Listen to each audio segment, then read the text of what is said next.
Hello guys, কি অবস্থা? সকালবেলা ঘুমের থেকে উঠে তো আসলাম মাঠের দিকে। তো এদিকে আসে দেখতেছি একটা জিনিস খুবই দরকারি, যেটা মানুষ গ্রামের মানুষ নিয়মিত খায়। তো আমরা আপনাদেরকে দেখাবো, দেখেন দিনই আপনারা চিনেন নাকি। এই যে দেখেন দিনই আপনারা চিনেন নাকি, এগুলো হচ্ছে আমাদের গ্রাম্য ভাষায় কি কি কয়লা গিমা। গিমা না?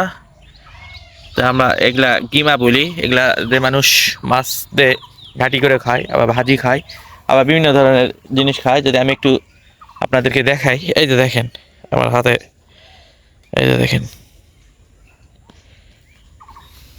এই যে প্রচন্ড হয়েছে, প্রচন্ড।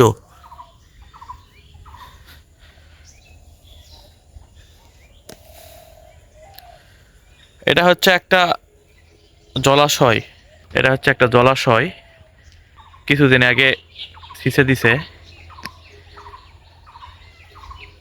তো এখানে প্রচন্ড গিমা হয়েছে। তো একজন তুলতেছে, তা আমি আবার দেখলাম যে না, এটা যেহেতু দরকারি, এটা শহরে মানুষ আপনারা কিনে খান, আর গ্রামে যেখানে সেখানে এটা হয়। গ্রামে কিন্তু এইসব জিনিস খুব ইজিলি পাওয়া যায়। আপনার এই যে ঘাস জাতীয় যত শাক আছে, ম্যাক্সিমামই কিন্তু আপনার এমনিই পাওয়া যায়। আর শহরে যেহেতু ইট পাথরের শহর, ওখানে তো এরকম হওয়ার অপশন নেই, আর এরকম এগুলা খোঁজা বা নেওয়ার অপশন নেই। গ্রাম থেকে এগুলো যায়, আপনারা শুধু ফ্রেশ দেখে কিনেন আর খান, আর দিন শেষে গ্রামকে ট্রোল করেন।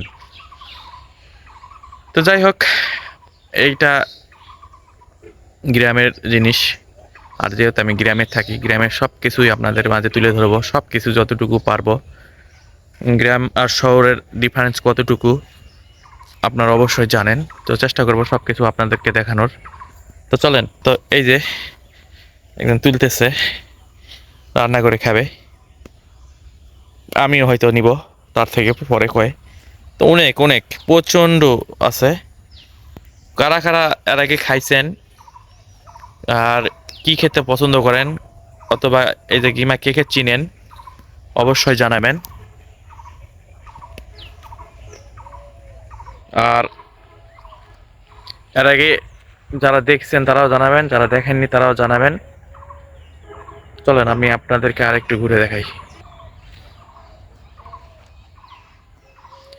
দেখেন গ্রামের সকালের সতেজ আবহাওয়া, পাখিরা ডাকতেছে।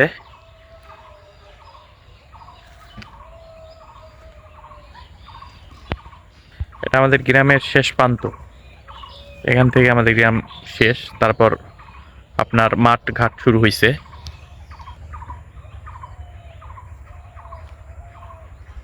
তো যাই হোক গাইস, আজকে আর বেশি কথা বাড়াবো না। সকালবেলা এখনো সকাল ব্রেকফাস্ট করিনি। তো যাই হোক, আপনারা ভালো থাকবেন, সুস্থ থাকবেন। পরবর্তীতে আপনাদেরকে নতুন কোনো জায়গায় নিয়ে যাব। ধন্যবাদ।